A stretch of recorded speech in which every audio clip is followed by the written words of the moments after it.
Before we jump into the content with Jamboard, I just want to remind us that this is the TPAC, so it's a Venn diagram, and it's talking about how there's this blend of your pedagogical knowledge and your content knowledge, and then your technology knowledge. So when you're designing a lesson, you definitely want to think about your learning outcome first, and then choose your activity. So what pedagogical strategy are you going to use with your students? And then layer in that technology that's going to help you achieve that.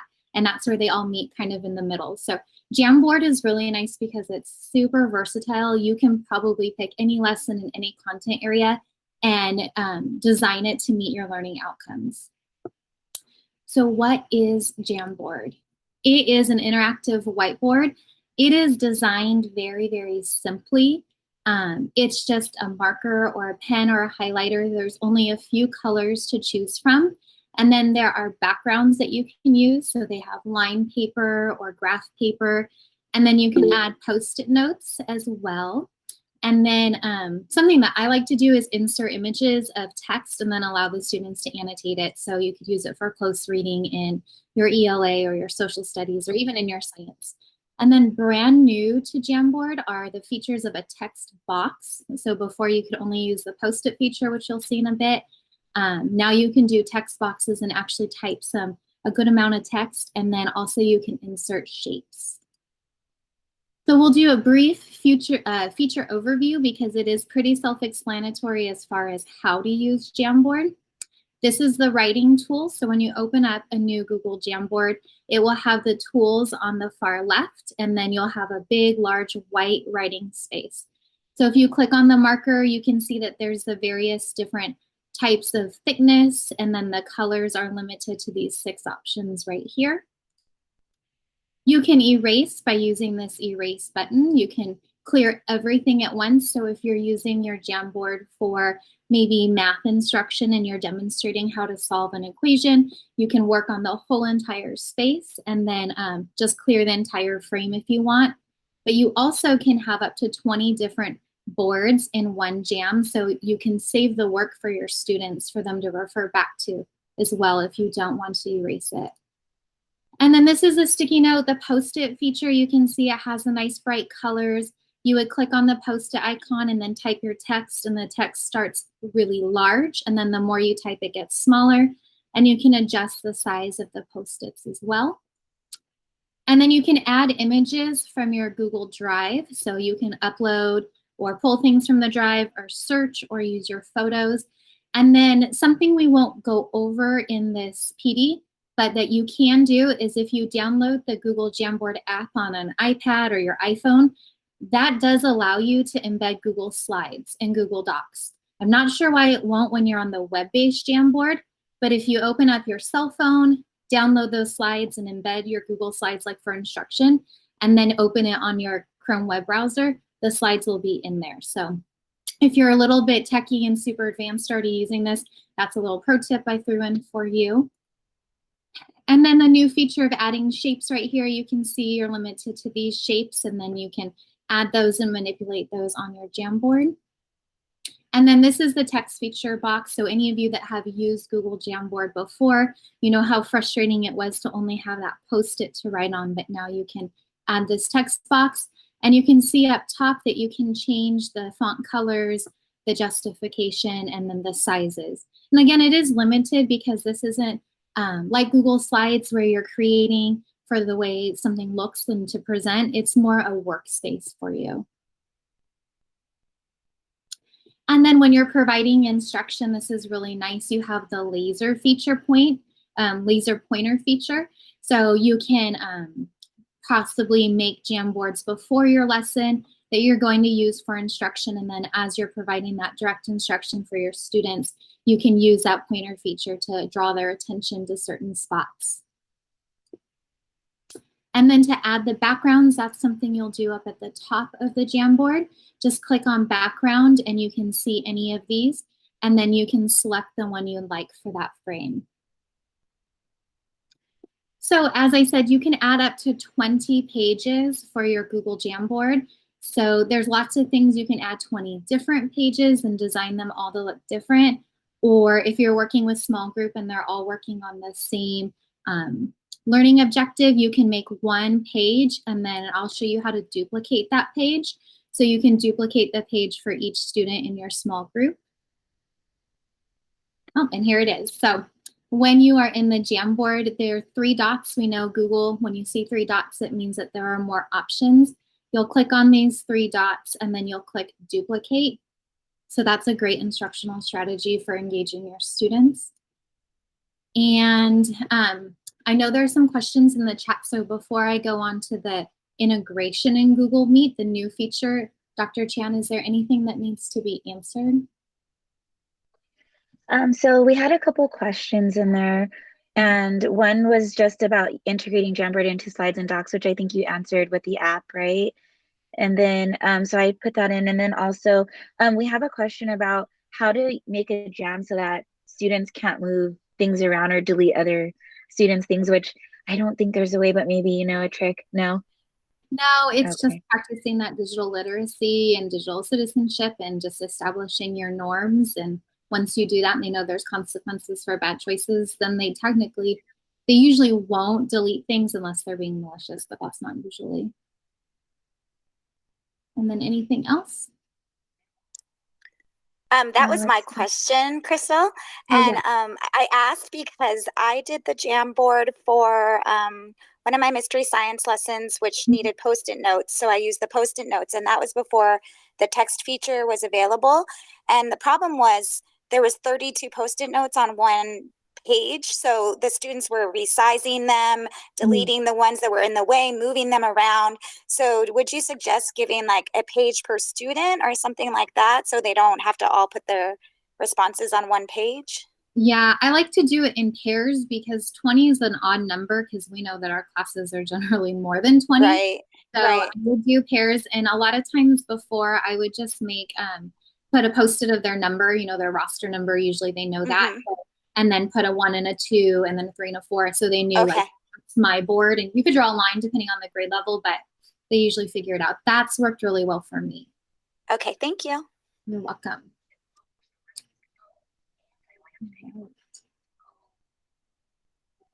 And then Tasha, we'll go over about the auto sharing. It could have been a glitch when I was testing it because this is a brand new feature to Google. Sometimes there are things that don't work the way it's supposed to. But we'll go over share settings in a little bit. And then if you have more specific questions when we're in that area that I don't address, just let me know, okay? All right. Okay, so jams in Google Meet. I don't know if you're aware, but Google Jamboard, it is located in your drive.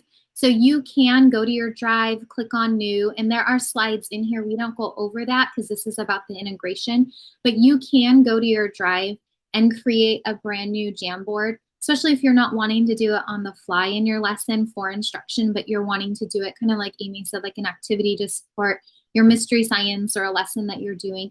You can create your jams and then they're housed in your Google Drive for you, and then you can share them using the share settings or using the link, or you can assign it through Google Classroom and make a copy for each student as well.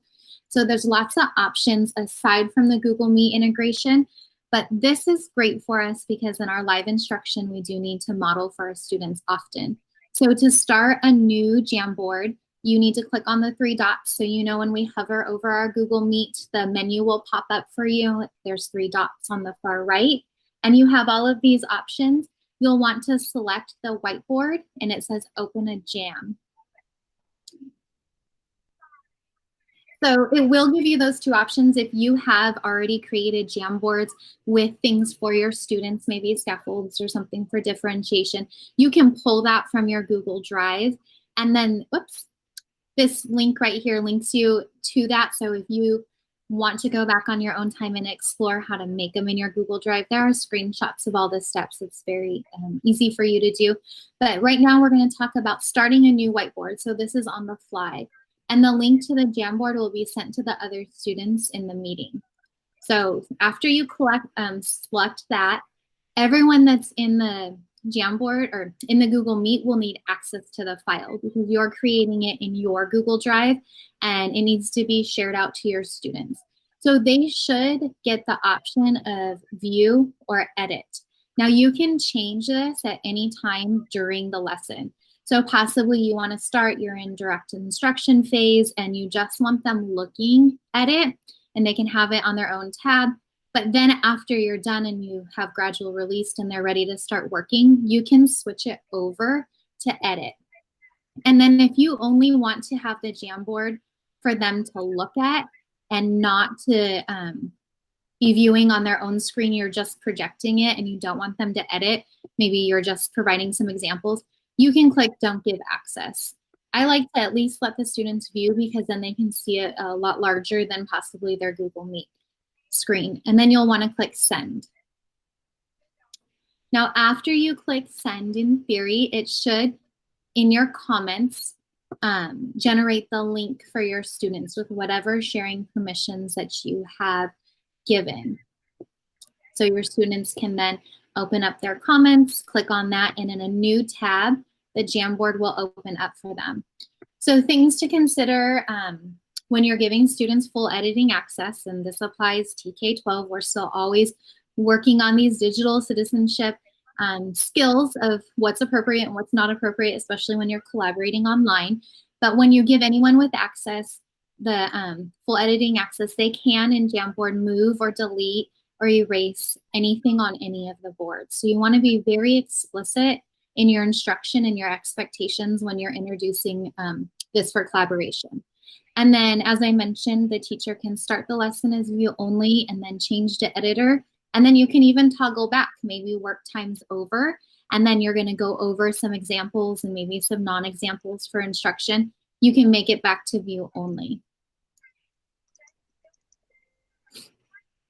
Now, when you create a Jamboard from a Google Meet, it does open in a new window. And so if you're sharing your entire screen with your students, they can see whatever's on your screen. But if you selected only share a Chrome tab, just remember you're only sharing that tab that you are on, not the new pop-up. So if you want them to see it, you have to make sure you share your entire screen. And then the Jamboards, they are named after your Meet ID, and then it attaches the date to the Jamboard as well. So when you go back in your Google Drive and you look for this, maybe you want to post your notes in Google Classroom, that's how you would find your Jamboard with all of your notes. Also, if you have students who are coming in late, because we do still have students that have pullouts and different services even in the virtual world, they can still jump on to the Jamboard by hovering over the bottom of the Google Meet. That menu pops up again, and then the meeting details is it's attached to the Jamboard. Because when our students join a Google Meet, they don't see all the previous comments from when they were not in the Meet. So that is one way to get them access to your Jamboard and allow them to jump in and start participating. All right, Dr. Chan, any other questions before I go to the next section? I think that we might be all caught up right now on questions. We did have one I wanted to verify. I responded, but it was just about opening up jams, like another person opening up a jam. And I do see here, like on my end, that I'm able to. So I was wondering for myself too, can students open up a Jamboard as well during the Meet? Because when I click my options, I see it here. But I just wanted, I don't know if that's something that, do you know? Do it on accident. Can we turn it off so they don't do it on accident? I don't know. I will, oh, Harwood's here. Harwood, do you know? I do. So I actually asked Google that very question, and that is an intended functionality that they do not intend to get rid of at this point in time. But I have provided the feedback to them that the teacher should be the only one to start a Jamboard. Okay, so you could, I guess, turn off the feature of students sharing their screen, but not starting a jam. You are correct. Interesting. Okay. Yeah. So, and as Harwood said, he provided feedback. I think that feedback is what's making Google better for educators. So if you ever want to piggyback or provide different feedback, when you're in your Google Classroom, on the bottom right, there's that question mark. If you click on that, it pops open an option to leave Google feedback. And we highly, highly encourage you to broken record whatever it is you wish they did or did not do. So that was a great question. Thank you. And I learned something new. All right, so locating your jams after you have either launched it through your Google Meet or whatnot, you want to go to your apps launcher. So that's the waffle, most people call it. Click on that waffle, and then you can go to Jamboard. If you try to find it through your drive, you need to remember like the exact name of your Jamboard, because it doesn't have a like find by Jamboards. You know, you can search by docs or slides or sheets. You can't filter just by Jamboard. So that's why I recommend just going to your Jamboard through the apps launcher, and then it'll look, depending on how many you have, it will open up Jamboard. This is also jamboard.google.com.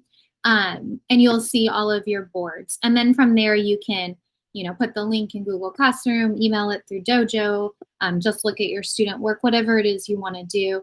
You can also duplicate a Jamboard. So maybe if you're using the KWL strategy, you don't have to remake it every time. You could just duplicate that and kind of use it like a template. That's a great question, Alva. So I could not find in the Google Drive a folder, because I was thinking through Google Meets, you know, we have these great new features with polls and Q&A and Meet recordings. They all make a nice, neat folder in your Drive. And Harwood, correct me if I'm wrong, but I couldn't find one in mine. And I've made some Jamboards through Google Meet. So it might be just named something weird, but this was one way I know you can find them for sure. See, and I haven't actually looked for a Jamboard in mine, so I will try that after this training. Yeah, see, one of the perks of being the first people in a training that's brand new. So when we had to do the summer PD and Jamboard was one of the videos that you guys had made, when I immediately jumped on and I wanted to know more. Yeah. And when I made my Jamboards, it made a Jamboard folder in my Drive. So that's why, yeah. That's why I was like wondering, wait, doesn't everybody get a folder made? Because now every time that I make a Jamboard, unless I specifically open it in another folder, it'll automatically, if I create a new one, it'll put it in the Jamboard folder, unless I open it in another folder, like say my Avid folder or my Science folder or whatever. Oh, I'm just checking because it was really late when I was looking. I don't have it. Interesting. Meet recordings. I have a Google Drawings one it made. But it could be like one of those glitches. You know, some of you get updates and then others of you don't get it for like a week. Then possibly haven't got that part. Okay, we'll keep our eye out for that because that would be really helpful to know where they all go neatly. All right, so we're going to go ahead and have a student experience with a jam. Just something kind of light. It is a collaborative, so remember, you're all going to be on one document. You don't have numbers like your roster to find your box, so you're just going to have to kind of take a guess, and if you see someone's cursor, don't pick that box. But the directions are to choose a box, and then you can use any of the features, writing or drawing. Show me one subject area that you're thinking like, wow, I could probably use this tomorrow with my students. Now, notice I have about 30 grids on this, so it's really small. A little pro tip is if you go to the magnifying glass and you zoom into 200% on your box, so if you pick number 7, zoom into 200%, and then this is 200%. I just used the shapes and the marker and drew myself doing a little math, and then you can zoom back out. So we're going to give it a shot to collaborate together. So on the next slide, you can click here for your jam. You'll all open up on the same document. We'll give you about 5 minutes, which should be more than enough time. I made 4 different pages, and there's more than enough boxes for everyone. So feel free, if you want to go to the 3rd or 4th page, not to have to worry about too many people on your board. You can do that. Unmute your mic if you have questions, or continue to put them in the chat, and we will support you while you're clicking around. And it sounds like some of you have used Jamboard, so if you want to give us some of your pro tips, feel free to do that. We love to hear how this is already being used in the classroom. And Martha, question. Sorry, how do I get to that? And I have not used Jamboard before. Oh, no problem. I can put the link actually in the chat for you. And those of you that are on the slides, it is, I don't know what slide number that is, but let me grab this for you. My internet, I apologize, is still terribly slow. It's loading. It's on slide 37, and then I'll get the link for you, Crystal. Thank you. Uh-huh. There you go. Crystal, I have a different question. It's to you. And I've used Jamboard before, and my issue has been that there's a limit on the number of students that are able to access it like well without having trouble. So is there like a number? Because then I'm having to make another Jamboard and another link. Is there a limit in the Google Meet? I haven't seen a limit from Google. I know I've used it with groups of like 50, and it does. Any Google Doc, like anything in G Suite, goes super slow when you have 50 people trying to collaborate, which thank God we don't have 50 kids in our classroom at this time. But I don't know the number, but that's something when we're looking for the follow-up, because there's been good questions, I can see, Joy, if I can find for you. Okay, thank you. You're welcome.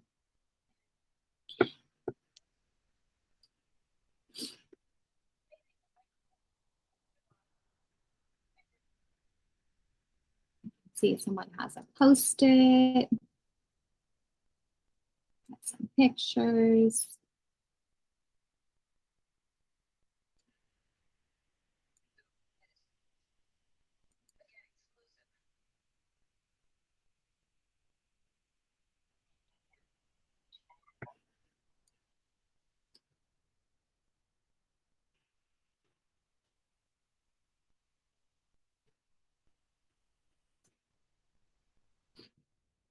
So, and you can see how on my screen, the background is not locked, it's being highlighted. So that's something before, if you're gonna we're gonna look at a bunch of different Jamboard templates.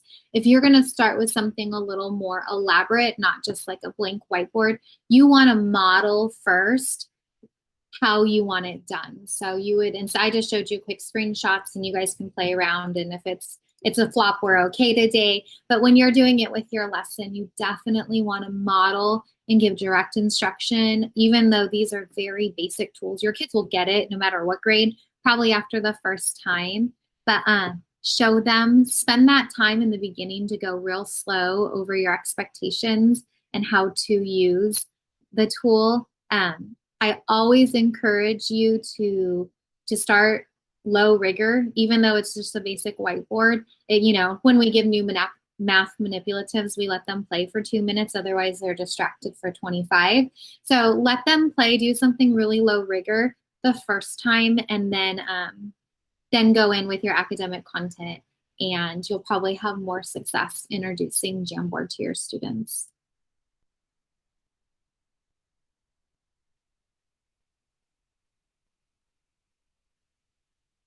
Martha, did you have another question, or is your hand still up?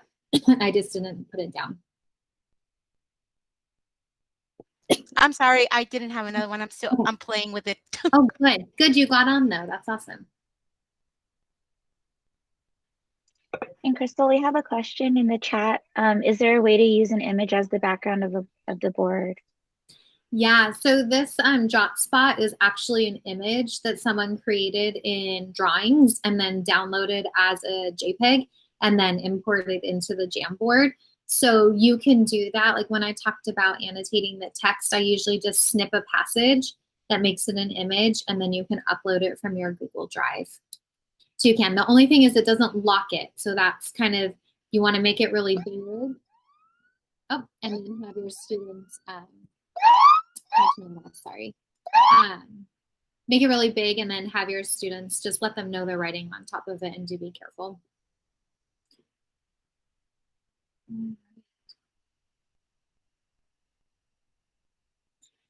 And while we're on this, and I know some of you are still working, and that is okay, I just want to give you a little tour. So when I'm working on a Jamboard with students, and it's their independent time and I'm monitoring, something that you can do is expand the frame. There's this little caret up and down. So right now it's collapsed by default.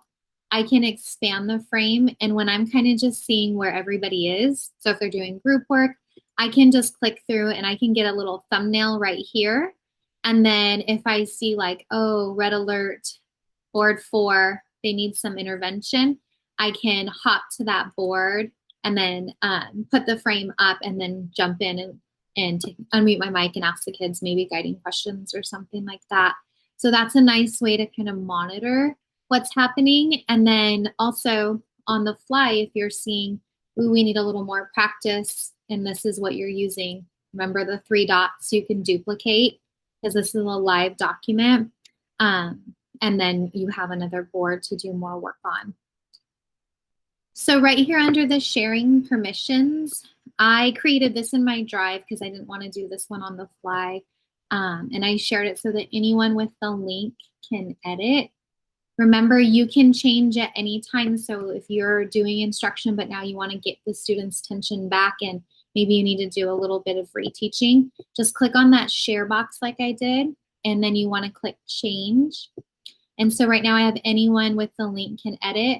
I can just click that down and sorry, you're not going to be able to edit anymore, but I can make it view and then the permissions will be updated for you. And then that's one way you can kind of take it back and continue with instruction. All right, so thank you for playing for a little bit. Let's go ahead and continue on because we have a few more things to show you. So let me go back into presentation mode. All right.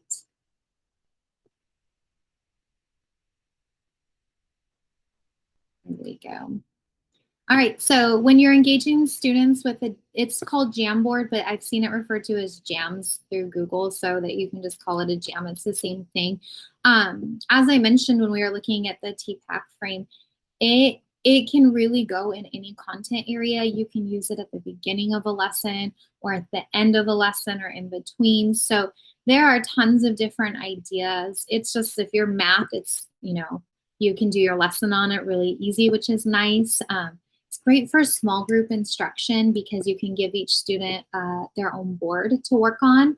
It's great for just warm-ups and checking for understanding. And then, of course, we're looking for ways always to build community with our students in this virtual environment or do a quick social emotional check-in. So all of those things are things that you can do with Jamboards in your classroom. So we're gonna have a little bit of creation time. And what we have is a Wakelet. And if you've never used a Wakelet, it's linked in right up here. But it is kind of like, I think of it as Pinterest for education. So I tried to put a little bit K-12. I'm an elementary background, so I kind of am drawn to the elementary things. But there are some good resources for you secondary teachers as well. But we're going to do 5 minutes. If you already have an idea, you can go to your Google Drive and start creating a Jamboard for your students. Or if you want to look at our Wakelet right here, there are links. The slides are the first thing. You already have that. You don't need it. I really like, and where I got this template was from Ditch That Textbook. There's 10 forced copies of different Jamboards for kind of like icebreakers and community building. So that works all grade levels and subject areas. There is some elementary things, other forced copies, all sorts of resources. So 5 minutes, explore, create. If you're stuck, go ahead and unmute your mic and ask us questions or continue to put them in the chat. And then we will move on to the next thing. And if we have secondary teachers, this PDF right here, it's created by Google. It has, I think, almost all the content areas, and then it's hyperlinks to kind of lessons. So a lot of science and math and, oh yeah, ELA. So pretty much everything. So you can get some kind of ideas. It just shows you the activity, brief directions.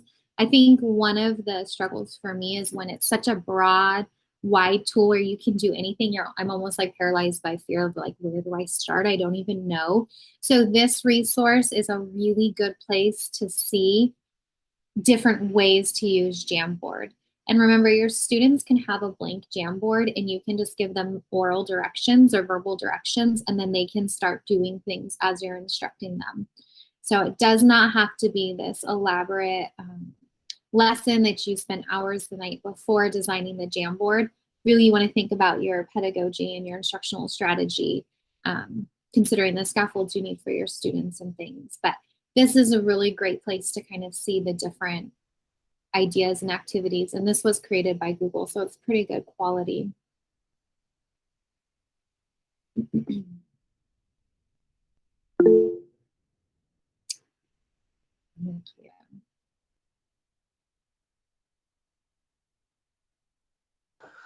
I can't figure out when I'm doing it how to make the text bigger in a text box. Okay, so I haven't played around with that feature a lot either because it literally is brand new. So here we click on text, and then when I click off the box, well, it disappeared because I didn't type anything in there. Let me type.